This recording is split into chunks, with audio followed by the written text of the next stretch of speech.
Are we on? I think we are. Let me just get this fired up. Are we there? Hey everybody, welcome to Brainfood Live on Air. It's episode 66. Bringing it to you every Friday, folks. Every Friday we're here. I think we've done, we've kind of been non-stop. We haven't had a single break, I think, for all of this year. So hopefully you've been enjoying the shows. And we've got an amazing lineup for you today because we're going to be talking about something I think we can't avoid talking about anymore. And probably something we should never have avoided. But it is time to talk about some of the things that might be a bit contentious in the office. How do we go ahead and do that? Oh, here we go. There's Adam Gordon joining us for Brainfood Live on Air. How are you doing, Adam?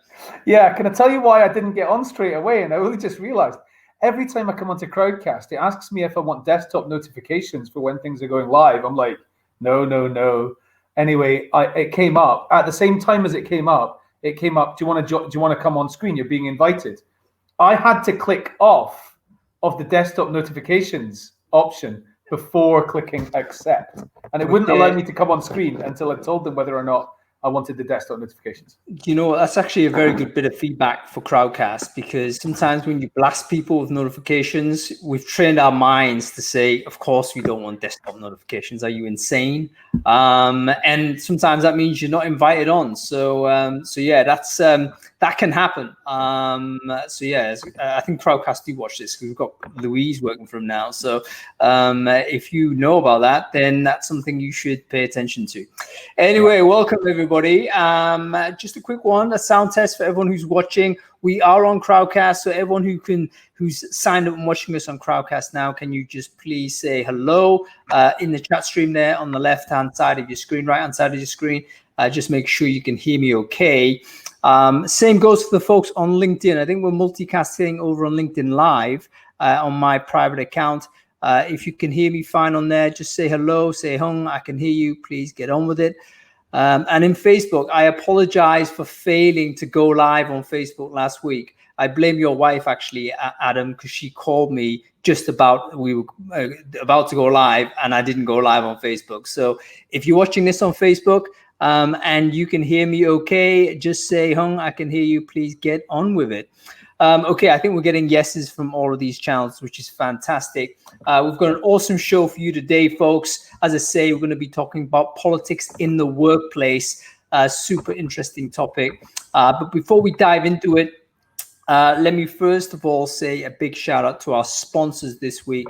Our sponsors this week are CVCheck. CVCheck are in the people risk business, folks. These days, of course, we have to pay particular attention to the people that we're hiring when we don't have the face-to-face sort of experience that we had before. We have to know a little bit more about who they are. CVCheck are an amazing business. They've got something like 300,000 checks last year from Australia, New Zealand, and all over the world. 22,000 businesses use their software, and it integrates with ATS, HRS, and all the rest of it. So check out CVCheck if you are in the business of getting better at knowing your people. Adam, by the way, there's like a lot of background noise coming out of that jiggery pokery. I wonder what that is. It's picking up something from some manipulations on the keyboard there. I wonder whether you could kind of cut that out. It might just help the audio a little bit. Okay, anyway, moving on to the main topic. In fact, before the main topic, we've got to talk about Adam Gordon, particularly about Brainfood newsletter last week. Did you read it, Adam? And if you did, what was interesting, man? Yeah, I did. So I'm big into email deliverability, and so I really enjoyed the article about that. Some of the technical aspects about it, like IP warming and things like that, are a little bit beyond me, but I have people who do that. On the actual communication aspect of it, I really enjoyed the tip, which was in defense of clickbait, I cannot stress enough, that is really correct.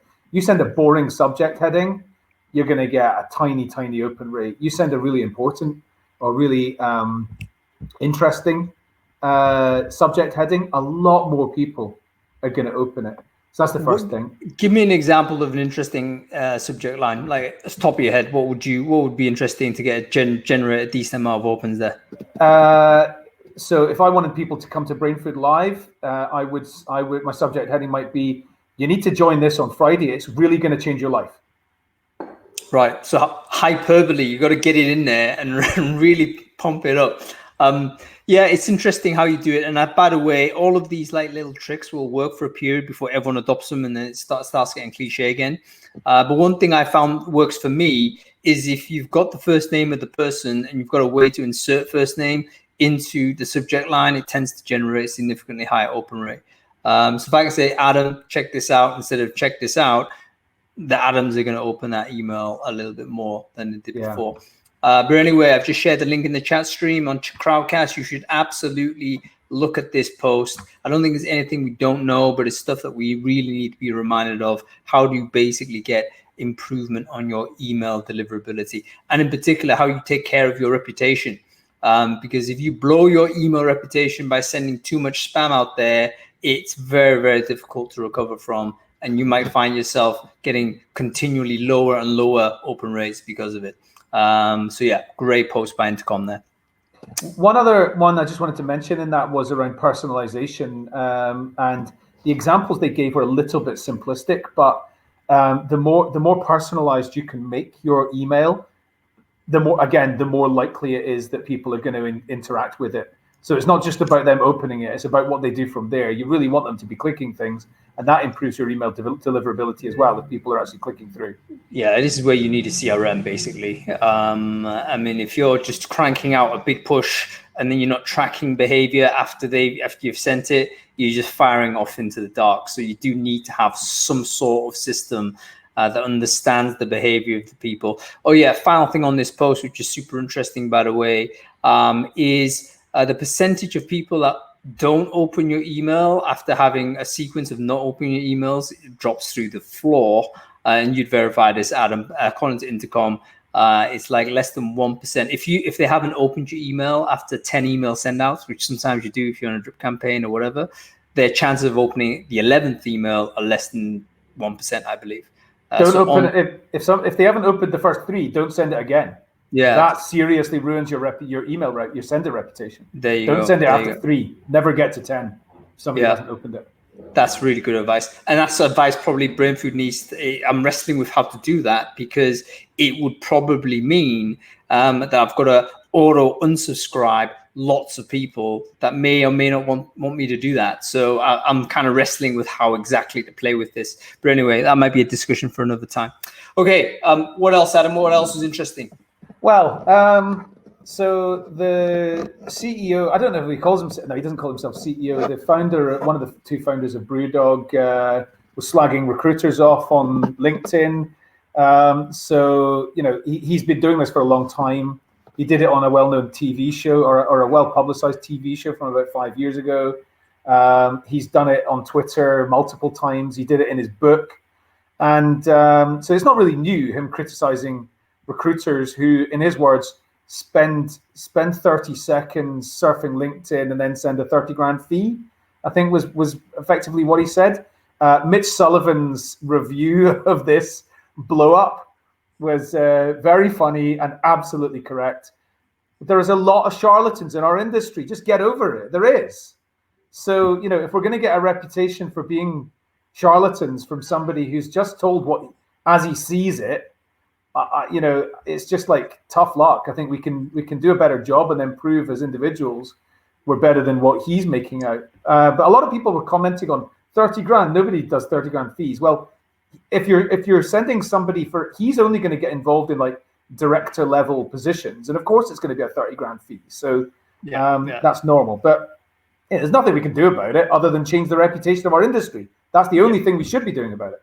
Yeah, that's right. I think, again, Mitch had the absolute accurate analysis of it. You know, there was like people campaigning to, you know, boycott Brewdog and all this. And I'm thinking, look, James Watt was a bit crude with his commentary, and as you say, he's got a bit of he has a bit of fun with it. You know, he likes to give he likes to give the recruitment industry a bit of a kicking now and again. But this is a super old criticism. You know, being criticised for sending a huge fee for what is perceived to be a little amount of work is as old as the industry's long. I mean, that criticism is an ancient criticism of the business, and it's because we've got to do a better job of selling the service and selling the effort that's gone into it, rather than just, you know, ship a CV and think that's it. So, you know, we've got a marketing job to do there and a sales job to do there. Yeah, one other aspect to it was I completely disagree with the concept that he's annoyed a whole like a big group of his customer base. He's not. A lot more people in his customer base probably agree with him than the number of recruiters who are still going to stop buying Punk IPA. And it's the best beer out. No one's going to stop drinking. That's what you're talking about. So there's a kind of freedom being owner of Brewdog, isn't there? You say what you like, people are still going to drink your damn drink. So yeah. Cool. Okay, Jessica Hayes, list of resources for diversity hiring. Yes, was excellent, really excellent. Just simple Google Doc and just a spreadsheet. Everybody can go and contribute to it. Yeah, check it out, everyone. I mean, Jess is a friend of mine. I tried to get her on the show actually, but basically I wasn't able to quite work out how to DM on Instagram, basically. But she's actually gone into the legal profession now. She's going into a final year of the law degree, I believe, having spent time as head of TA and HR. I think she's going to merge, kind of end up sort of merging both of those fields, which would be super exciting and actually would make it very relevant for this particular topic, actually. But she created an outstanding kind of document. Lots of these things going around, of course, but definitely worth promoting this one. Basically, if you care about diversifying your talent pool, this document is going to help you out. There's lots of stuff in there that I never knew about. But basically, you know, lots of it just takes like individual commitment to figure all of this out and aggregate it all through, and it's in a simple, easy to access doc. So why not? There it is in the chat stream. Check it out. Okay, one more. Yeah, absolutely. So the second major study into labor marketplaces from a VC firm was from a firm called NFX, Silicon Valley-based seed stage VC firm, looking at the future of recruitment marketplaces and or the future, as in what's happening right now. There's so much money going into it. There was one last year I had a chuckle about, which was, and it was vast amount. It was like $50 million went into a marketplace for the cannabis industry. So it's all about niche today, because in the words of these VCs, specifically they're targeting LinkedIn and Indeed. They're saying they're not fit for purpose. Interesting. Yeah, it is. I think they call it, VCs love to kind of create a new language, and then that makes them feel smarter. But in this case, I think they've actually got the right terminology. They call it verticalization. So in other words, they look at a huge generic thing, which is an Indeed or a LinkedIn or whatever, where everyone's on it, or, you know, a huge amount of people are on it. It's just too much information, too many candidate profiles to go through. You want to go directly into what you're recruiting for. How do you do that? You go do it in what is called a verticalized marketplace, which is essentially, this is a job board for gardeners, let's say. And the only people in there are gardeners and people who want to hire gardeners, and that's it. So you're hyper focused, and people, you know, don't have to waste their time navigating through all of this. In some respects, actually, the Food Hall of Fame is kind of evolving into that.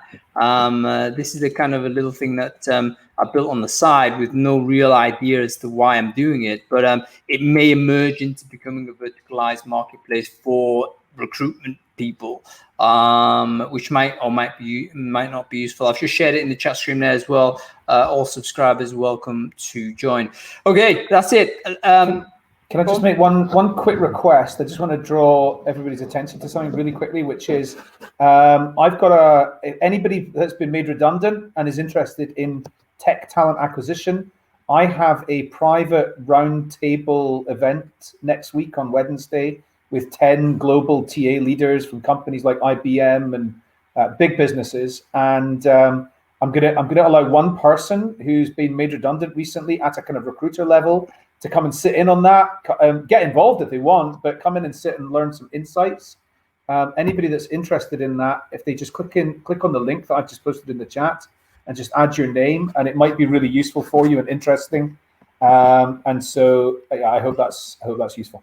That's useful, and definitely something I'm going to just redistribute that on Facebook as well. And if someone can just grab that link and stick it onto my LinkedIn as well, that'd be awesome. That's a really generous thing to do, Adam. And you've been doing quite a bit of this, helping people with joining Katrina Collier's kind of mastermind pod, which I think is cool. And setting up forums like this, I think is really, really useful as well. Obviously, a lot of it costs effort and it costs a little bit of mind space, so I wouldn't do yourself down on that. Bottom line is, a lot of our friends in the industry are suffering, and we're all suffering. The industry's got a bit crushed recently, so let's pull together and see what we can do. Yeah. Anyway, we're suffering for other reasons, Adam, because obviously we have. This year has just been amazing, because if it's not one thing, it's another. I think all of us have kind of got used to the fact that we're getting this cascade of things happening. But really, ever since we had that terrible incident in the US where you saw, that man literally be killed on camera by a police officer. I mean, that's shocking imagery. And that's really just bubbled up a really important topic in which everyone is talking about now. What is the social iniquity, the systemic racism that's been not happening because it's not an event, but it's persistent throughout the history of the societies that we've put together, particularly against Black people, I would say, in the United States, have a particular relationship there.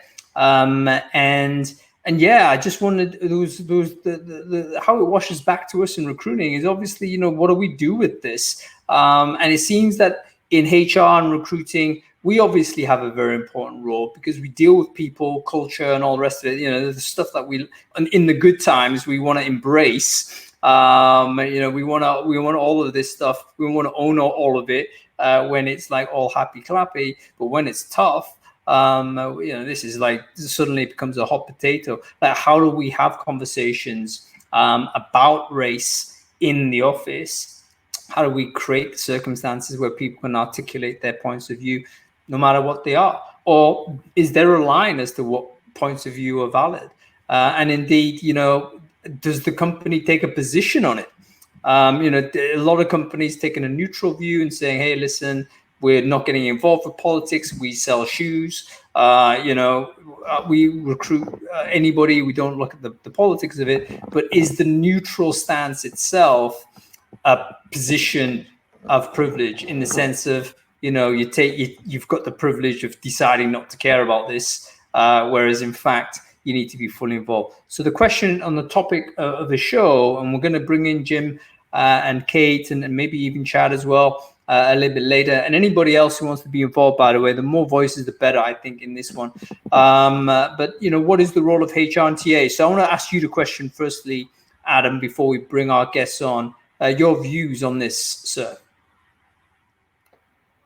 So I'm going to be very honest, probably during this show, and the first thing to say is I don't know, and I feel out my depth commenting on a lot of it.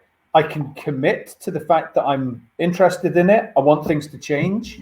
I am absolutely committed to the world being fairer for every single human.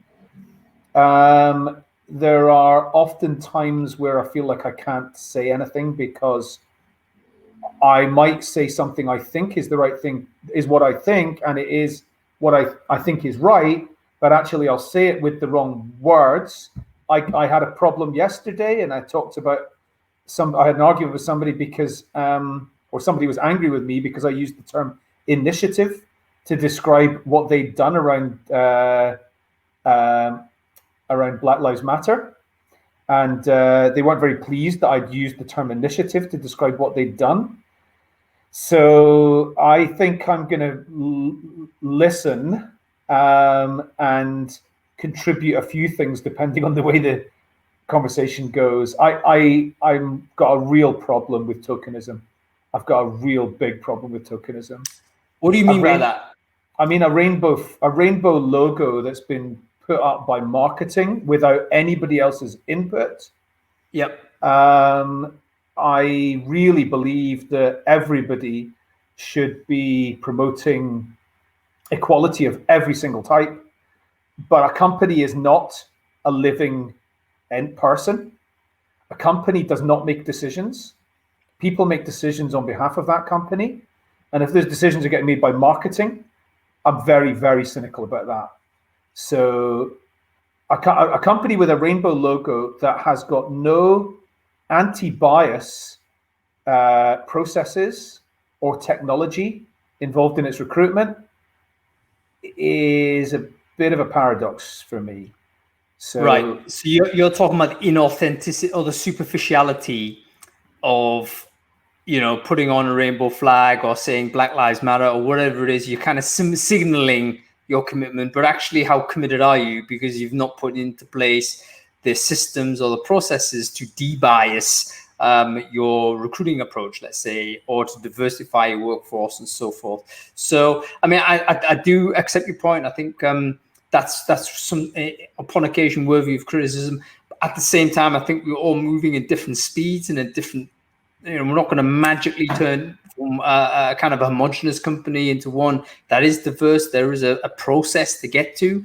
So I don't think it's necessarily a bad thing for companies to start somewhere. If that's a public statement, then that's a starting somewhere.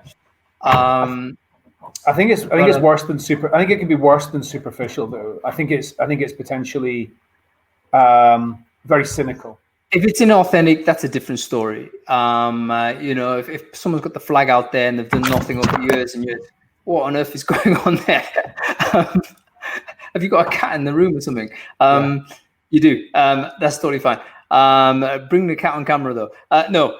So yeah, let's bring our guests on. Let's see what they've got to say, because we've got some really interesting people that I want to get their views on. Similar to you, obviously I've got commitments to this, but at the same time, I'm by no means an expert. And you know what? I hesitate to say whether anybody is an expert, but let's bring other voices in and let's see what they've got to say. So I'm going to put on Jim Stroud firstly. I'll bring Katie on as well, because we're running a little bit out of time. So let's make sure that happens. So Jim Stroud, the first time we had Jim on, this is his debut, I believe. And Kate will bring Kate on as well. Kate, you should get an invite. Just accept that, and you should both appear. There he is, Jim Stroud. Hey, how are you, sir? I'm very well. How are you doing? All right, all right. Thanks for having me. No worries. And there's Kate as well. Kate, how are you doing? I'm doing well. Happy Friday. Happy Friday to everybody. Okay, so for the folks who don't know you, Jim, can you go first? Just tell people who you are. What do you do? Sure. I'm the VP of Marketing at Proactive Talent. There I have the privilege of sharing the good news of Proactive Talent, an employment branding and hiring business. We do a lot in terms of technology, HR technology optimization. We do a lot in terms of employment branding, and we do a lot in terms of on-demand recruiting. Please check us out, proactivetalent.com. Yep, amazing. And great pitch, by the way. This is Will Staney's business, I believe. Yes. And he's been I've been a fan of Will for a long time. He may not know that, but he was one of the very first people to actually do YouTube as a recruiter and all the rest of it. I thought, yeah, this guy knows what he's doing. Anyway, that's great stuff. Welcome to the show, Jim. And Kate, for the people who don't know who you are, can you introduce yourself very quickly and who you are and what do you do? Sure. I suffer from law degree. I live in the great city of Minneapolis. And so all the things that you all have been watching come from us. I help organizations do better, essentially, through training or policy development. And then I get to do workplace investigations, and those are awesome. Wow, workplace investigations. We need to get into that in a little bit more exciting. You're a secret agent? I am. I was in the Foreign Service too, so woo. Ooh. Okay, so I'm going to just set the scene a little bit on this topic, because it is one of those topics probably that we haven't really covered in depth. So, and there could be people watching who are interested, but with varying degrees of understanding as to where we all sit. I think we're all got to the position now where we think, we do need to have conversations of this type in the office. We can't take the position of, we don't have a position on it. The question is, how does HR or TA create the circumstances where people can safely have these conversations? Their colleagues can have these conversations, potentially have disputes, but do so in a safe way. So I wonder whether you've got any thoughts on that. Kate, maybe I'll start off with you on that question. Sorry, Jim. Yeah. HR is at this great spot where we advocate on behalf of employees to management, and then we're the voice to management on behalf to employees. And so we sit at this spot where we are in this unique position to actually listen to employees, hear what they have to say.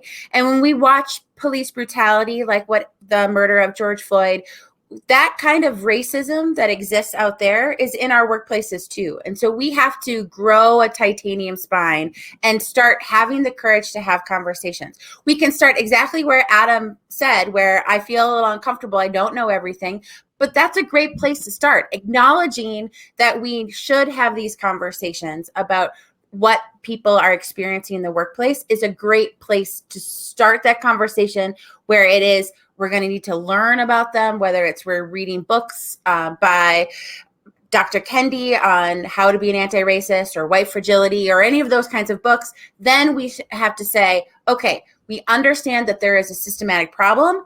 Let's start having those conversations with how can we make it better? And a lot of the how can we make it better, we've known for decades.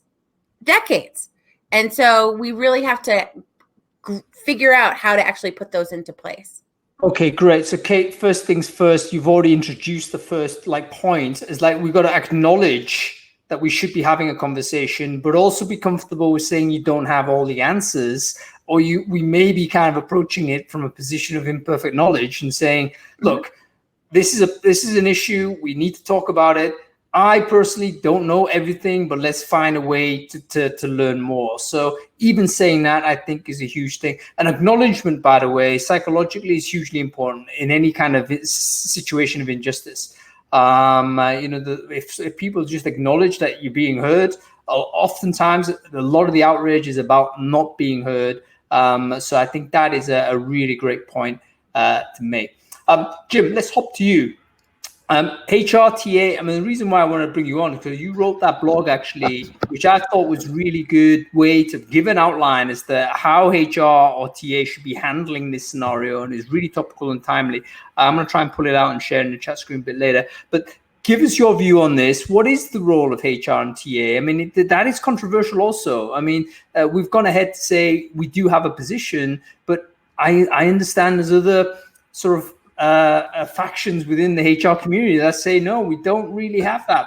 This is not our role to get involved in this. It's a political scenario and we should step away. So what's your view on this, Jim? Sure. It's an interesting place to be in HR right now. And before I say anything, let me just say I'm not an employment lawyer. So please verify anything I say with an employment lawyer in your area. There are different positions that companies are taking.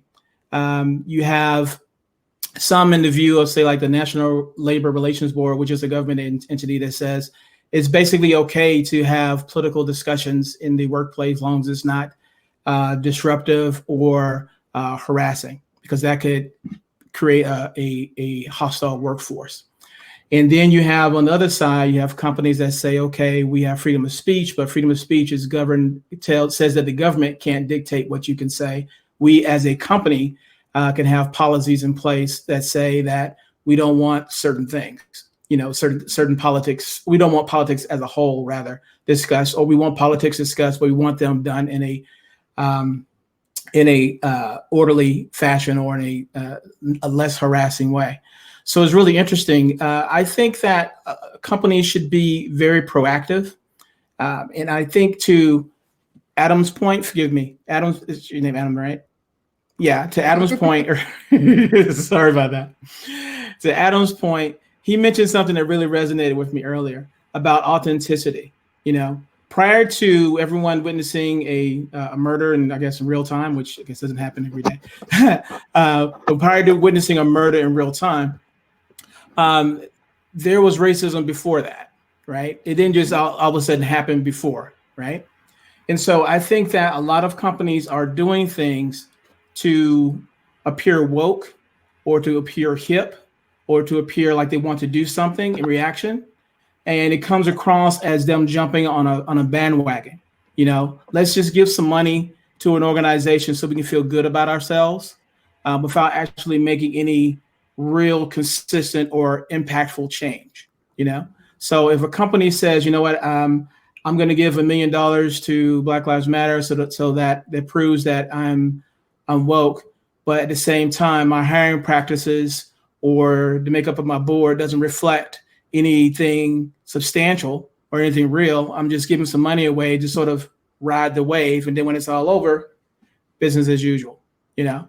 And so I think that HR is being used to facilitate things like that.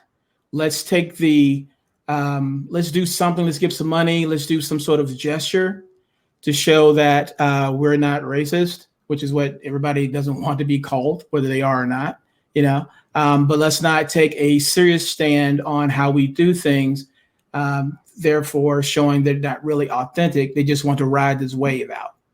Does that make sense, what I'm saying there? Mm-hmm.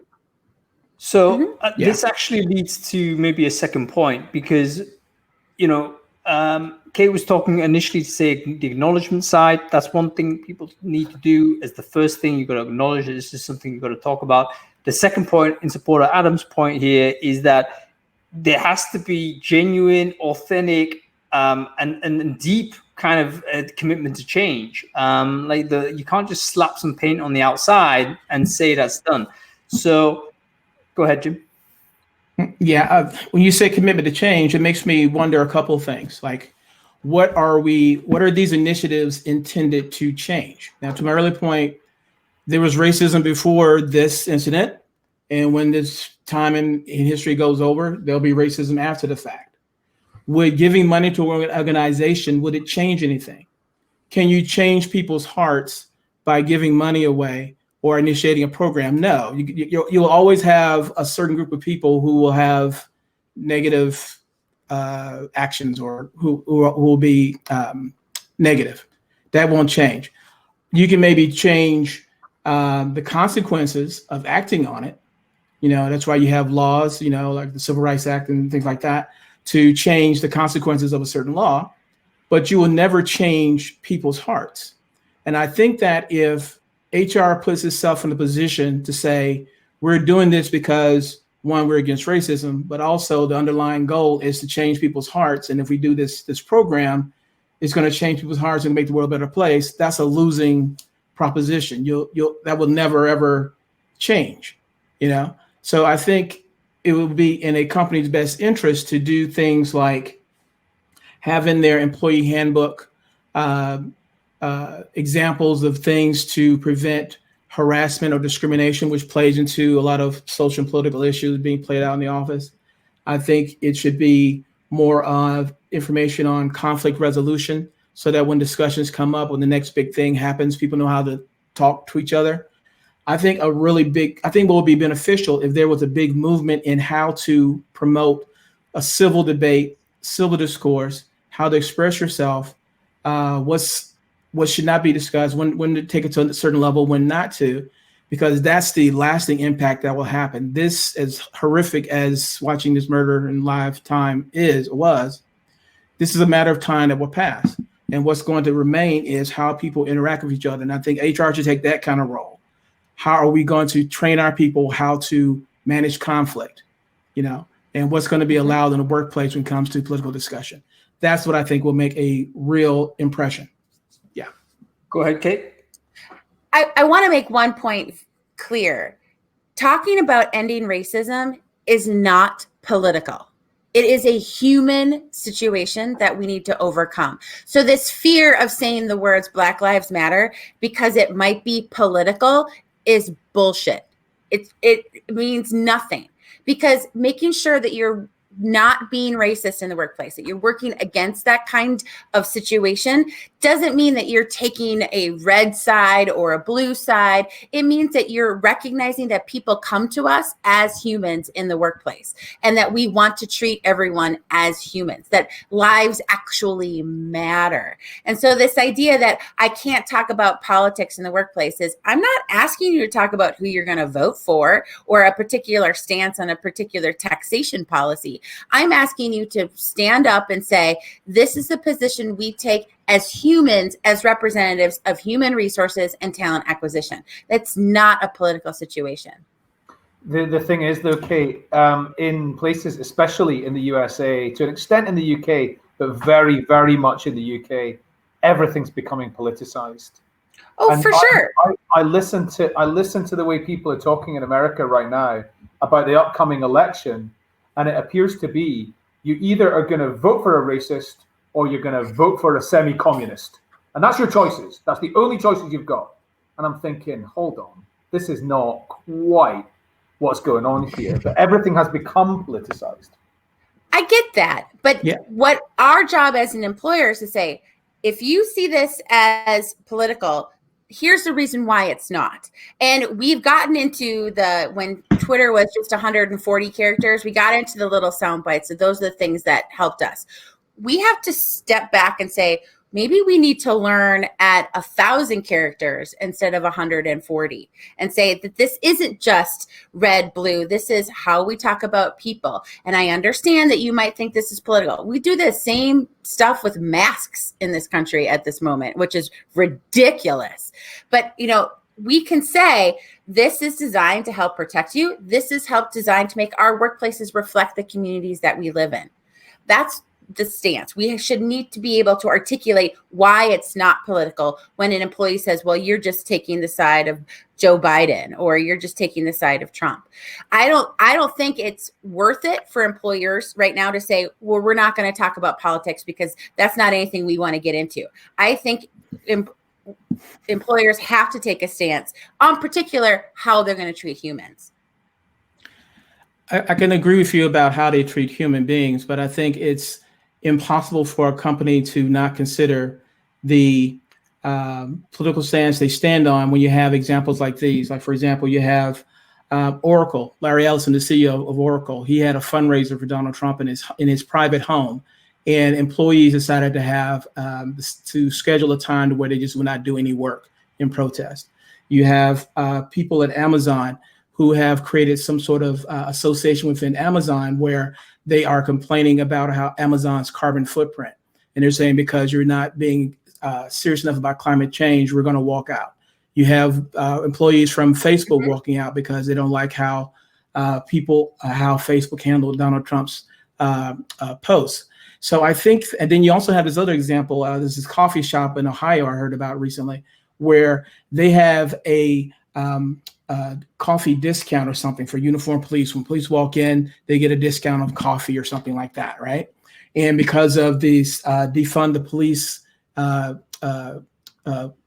movement that seems to be going on, they took away that discount, which caused a lot of flack among the customer base and internally inside their company as well. To your point, Adam, everything is political.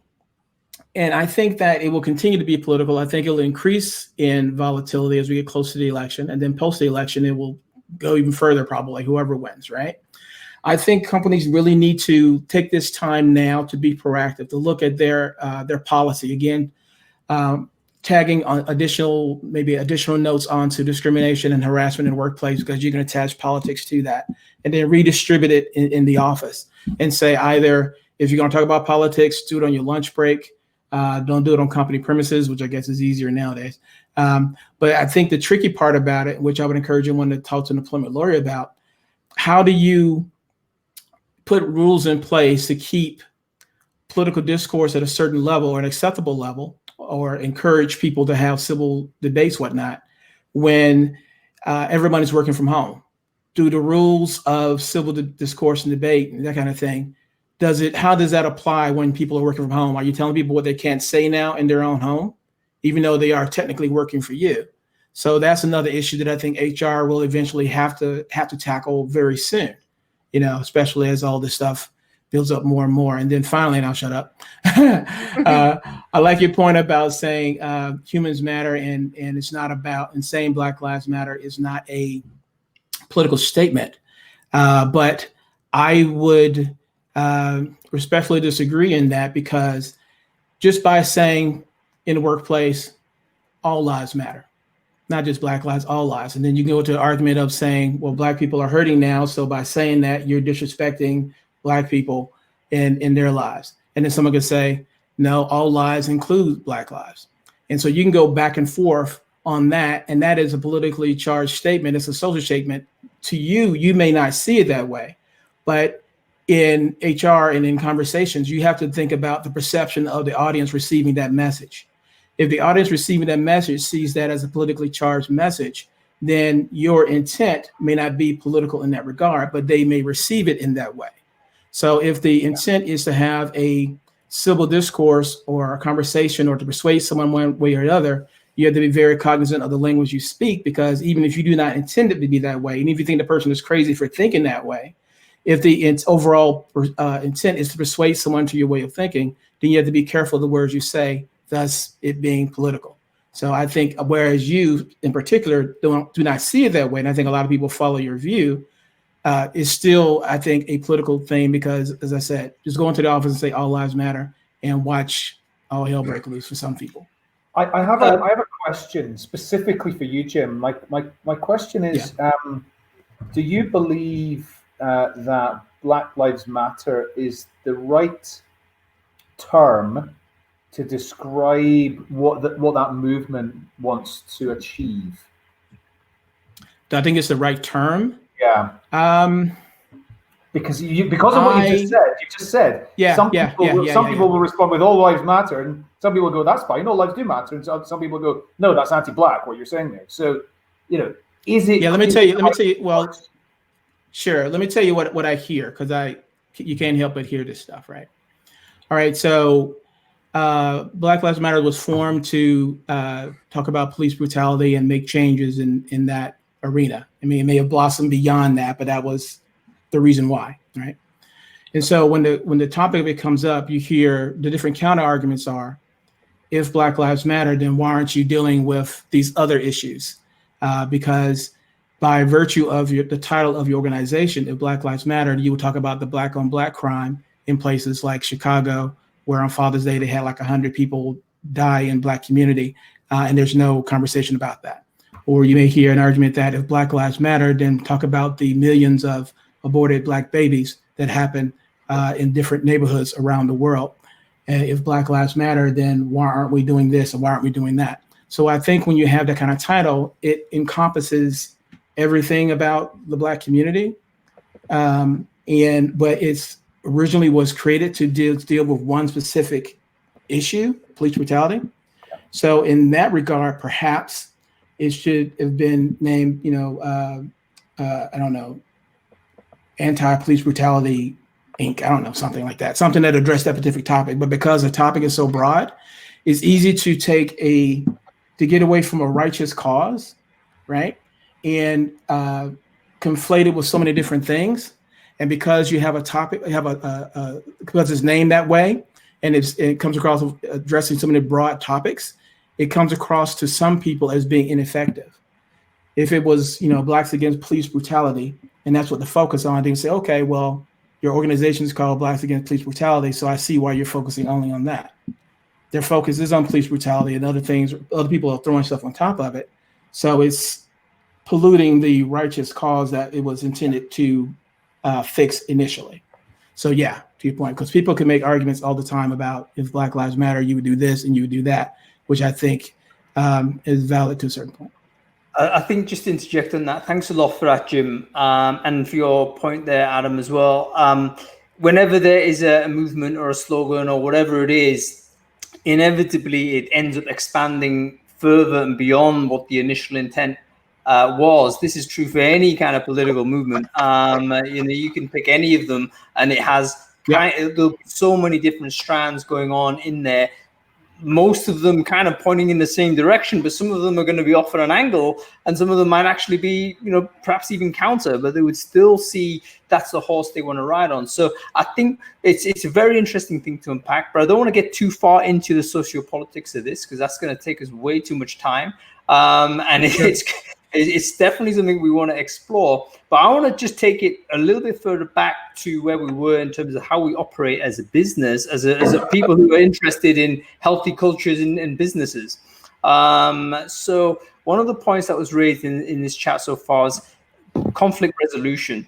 Like, how do we agree to disagree? I think that's something that we're not taught how to do. And a big part of the problem is that we don't know how to do it.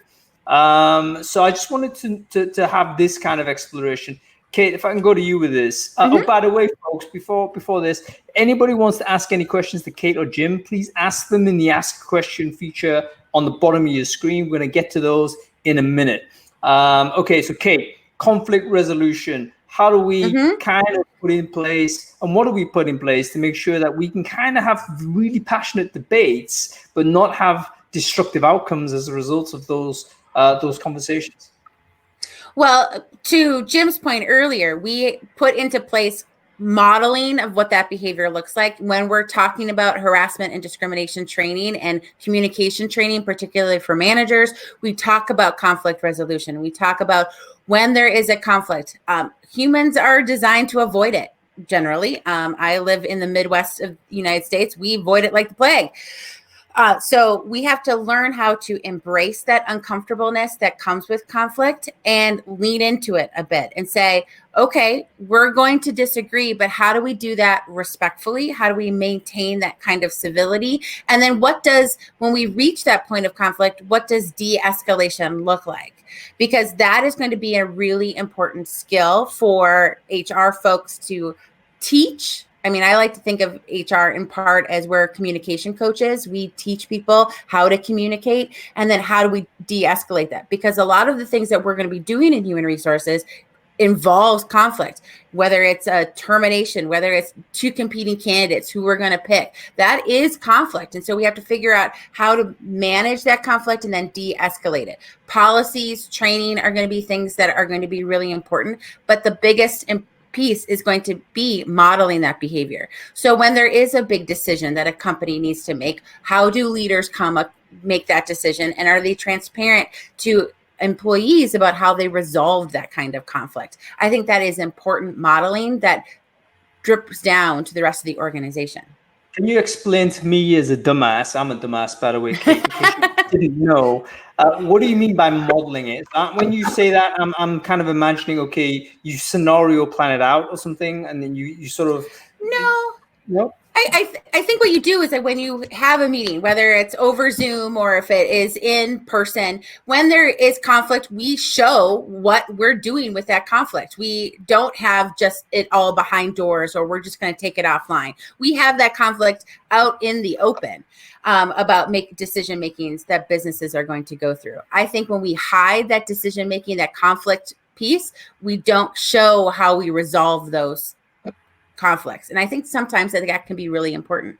For example, Jim brought up the Amazon situation with the carbon footprint.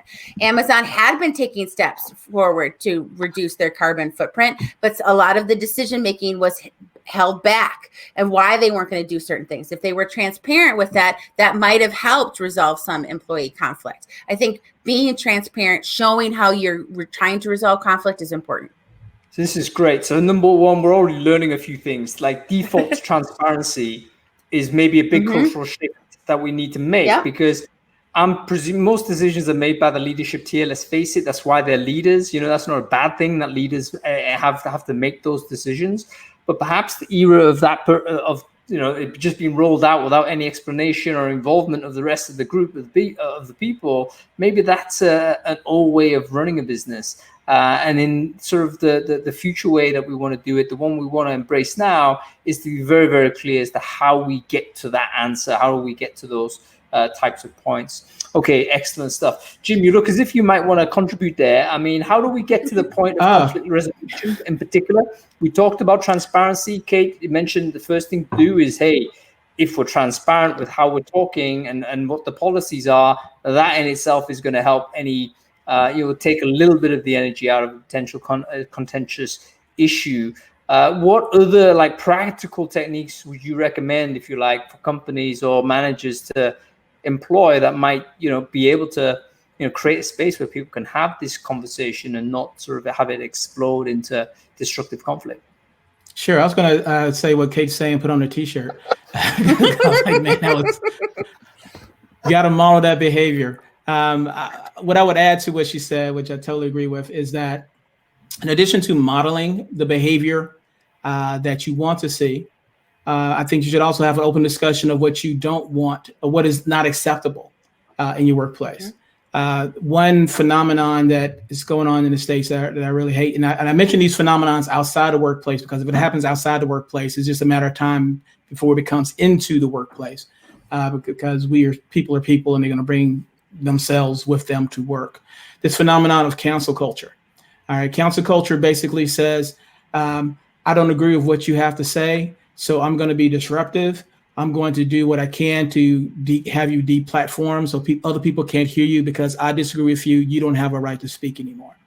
I think in addition to modeling good behavior, I think it would be good for a company, or at least in certain areas, to say, hey, we respect diversity of thought.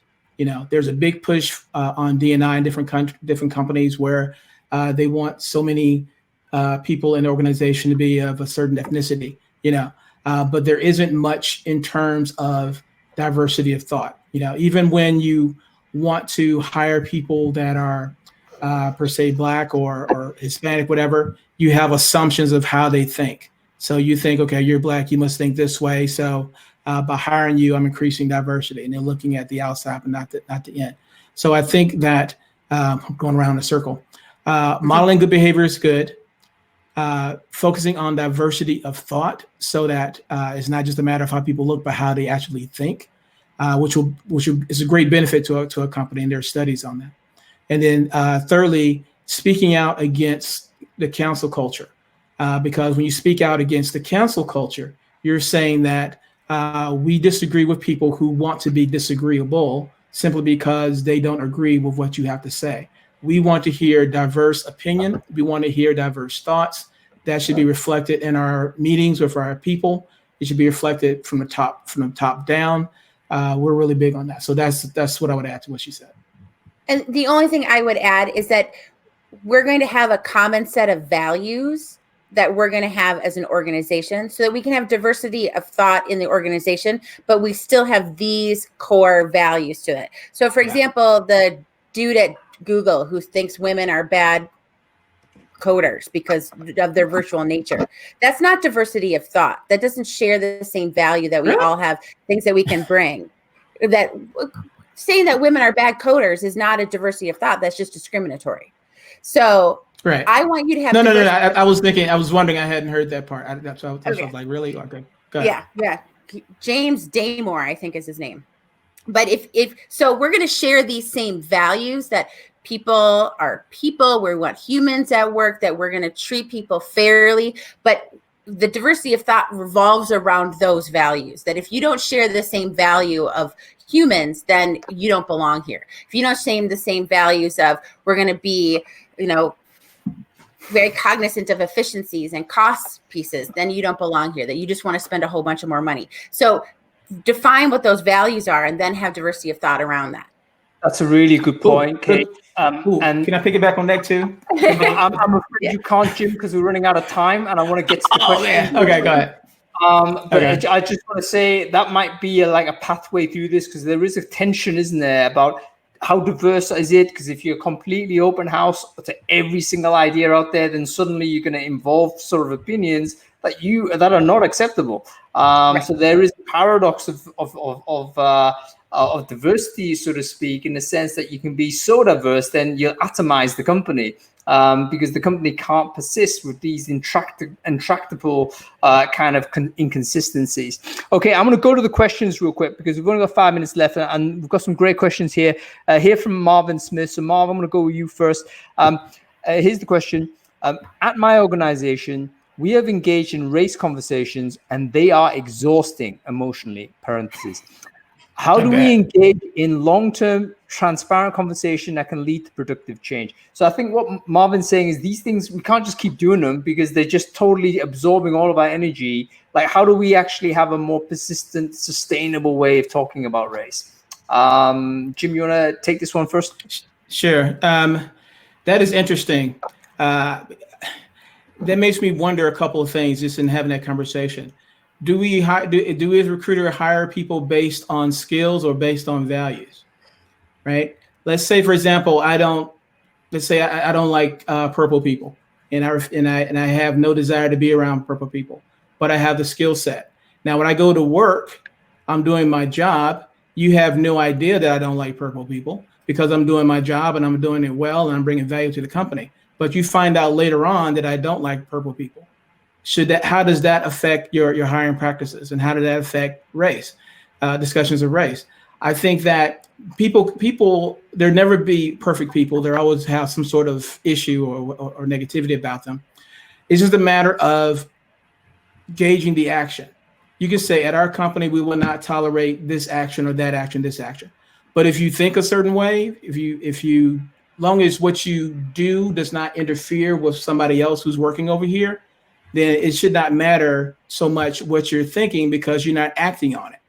I may think, I really want to, I hate my managers. I want to kill them. I may think that all day, but I'm not acting on it. So since I'm not acting on it, there's really nothing you as a company can do about it. I have freedom of thought to think the way I want to think, whether it's politically correct or whether it's immoral. That's as long as I'm doing my job and I'm not interfering with the next person, it should not be a problem inside the company. Same thing with the racial discussions. There will always be something, The only thing that you can legislate is an action. So I think going round and round talking about it consistently over and over and looking, it's good to talk about it, but if you're looking for a resolution, I think you're going to be like a hamster on the wheel because there will always be some sort of racism or there will always be some sort of issue. Just figure out what actions you're going to legislate and go on. That's a very interesting point. Sense? I think it doesn't. I think hopefully that's answered the question for Marvin. I don't think so. Kate's looking like that didn't answer the question at all. Yeah, no, I want you to include discrimination questions and culture questions into your recruitment process because I don't want you to hire someone who doesn't like purple people because I'm going to bring purple people into my workplace and I don't want you to engage in microaggressions. I don't want you to discount their work, all of those kinds of things. I don't care about, I want you to figure out what your values are, hire to your values and the skills in fact. Because if I hire someone who goes to Klan rallies or neo-Nazi rallies on the weekends, that is going to affect my workplace. That is going to affect whether or not people think that I'm an inclusive place to work. I don't want that person. And so in your recruitment process, I want you to be asking, so tell me about your experience with a harassment policy. Have you ever had any training on it? Explain that training to me. And that's the kind of questions I want people to be thinking about, because if they have some professional experience and you're hiring for an experienced position, they should know about that. I want to know about that so I eliminate not only the legal risk, but also the damage to a culture that a non-purple people liker is going to be in my organization. I can see your point. And to your point, you're looking at evidence that's found on maybe someone's social media or whatever. What if someone isn't putting I hate purple people on their Facebook and you have no idea, and they come into the office and they're thinking a certain way, or even taking that out the realm of discussion. Let's say someone is a very staunch conservative Republican and they never post it on their Facebook, and they just have a way of thinking that's different from, say, the stereotypical liberal Democrat, right? And there's not anything particular to point to, but they work in your office. So someone who is a staunch Republican conservative may disagree with someone who is a liberal Democrat, and that way they don't share the values of the company, because the company more or less is liberal Democrat. So should they not be working there anymore because their Republican thinking goes against the Democrat thinking? No, I don't think so. I think you can be a conservative Republican and still think that people have value and that we're not going to be discriminatory. That is the John McCain, the George W. Bush kind of Republican. I'm not going to discriminate against you based on your political view. I'm going to not hire you based upon what you view as people. And that's going to be my bar. I'm not going to make the determination based on politics. I'm going to be asking you, what is your experience with respectful workplace policies? What is your experience with being training on having an inclusive culture? Because that's going to tell me whether you're going to be toxic to my workplace, not whether or not you're conservative or Republican. Those are different. Well, we can agree on that. Yeah, we can agree on that. Okay, we so definitely agree on that. On this point, it's really such an interesting conversation. I think we definitely need a part 2 on this particular show, because this is a fascinating topic. It's also one of those topics that probably doesn't quite suit like forcing it into 45 minutes on a web. And Jim's left us. No, he's back. No, no. I didn't leave. You peaced out. I thought no. No, I don't know what happened. I'm still here. I don't know. No, that's all good. I want to take one more question from Lee Candiotti. And I'm going to paraphrase this, Lee, because it's a bit of a long question. But he's basically saying, on the subject of diversity in the workplace, isn't this a topic of conversation that the workers themselves should have at a peer-to-peer level than something managed by management or by HR? So in other words, he's saying, you know what? This is something that shouldn't really involve the institutions of the company. I believe this is what you're saying, Lee. I'm sorry if I'm mischaracterizing you. But you shouldn't necessarily need to have it structured in this way. It just needs to be a constant state of work to talk about diversity at a peer-to-peer level, colleague to colleague. Do you think that's the case? I.e., I guess this is a laissez-faire approach up to management, or do you think it needs actually some leadership here before it's done? Kate, let's go to you on this one first. I think you need to have it in multiple different kind of tracks to have these conversations. You can have peer-to-peer forums, as Chad mentioned earlier. You can have leadership-led. You can have book clubs that includes various different groups of people in there. I don't think there's a one-size-fits-all for any organization, or is there just a one way to do this? I think people feel uncomfortable in some circumstances, but they will feel more comfortable talking about this in other circumstances. And you need to take that into account. Yeah, fantastic. Okay, that's amazing. I could keep going with all of this, but I'm really conscious of the time that you two have committed already on screen. So I want to thank you both for coming on and sharing your thoughts and your wisdom with us. I can just see from the chat stream that the crowd really want you to continue to talk, and we will get you back to do just that, because I think this is a fascinating topic. Even Adam and I, we're not necessarily experts at all in this, but this is fascinating stuff, and I'd love to learn more. So Kate, have a good day. I hope you've enjoyed it. Have a good weekend. Jim, you as well. Thank you so much for coming on to the show. Everybody, thanks for watching. It's been fantastic having you here. Adam, of course, thank you for being a co-host. And finally, thank you again to our sponsors, CVCheck. They are a business that's going to help you reduce your people risk. So we're talking about politics in the workplace. Maybe we also need to use a CVCheck type service to figure out exactly, what kind of value set these folks are as well, and what kind of things that they care about. Anyway, that's it for this week. I hope everyone has a good weekend. Happy 4th of July to all of our American friends. And we will see you next week. We're going to be talking about LinkedIn and the new features that have been happening on LinkedIn. We've got Andy Foote back with us next week. So tune into that. Make sure you don't miss it. And this is me signing off. Thank you for watching Brainfood Live on Air. See you next Friday. Bye. God bless America, 4th of July. Woo!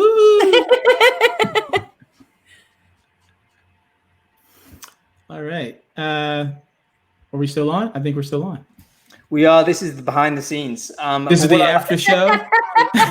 This is the after party. We are still broadcasting, so I'm conscious of the fact I should probably kick you off before we say things that are going to be punched out there. Jim, I'm just going to add one thing to that, by the way. Yeah, please. 4th of July is tomorrow. It's too close, unfortunately. 4th of July 2021, we in Scotland, I would like to hope, will be celebrating with you, celebrating our own independence from the same people. Woo! Good Lord, Yay! good Lord. Oh my God, the anti-Englishness here. Hey, No, it's not anti-English. It's pro-EU. I'm a one. Yes. no, I get it. Okay. And you One know single what? issue. I want back in the EU. That's all. Yeah, Yes. yeah. And, That's true and enough. you know what, Adam? That's okay. They don't want us right now anyway. So No, EU. that's I rude. don't think the UK wants the US either. I think you're also kind of banned. But yeah, I mean, good luck to everyone on that. And hopefully we're going to get over the virus as well. Okay, guys, I'm going to let you go. Have a great weekend. Thank you so much for coming on. I'll be in touch with you about follow-ups and stuff like that. I'm sure there's a reason for us to do this again. And yeah, thank you again for taking part in Brainfood Live. Yeah, pleasure Bye. chatting with you, Kate. Adam, Hung, see you later. See ya. All right, bye. I'm gonna look at some of these questions here.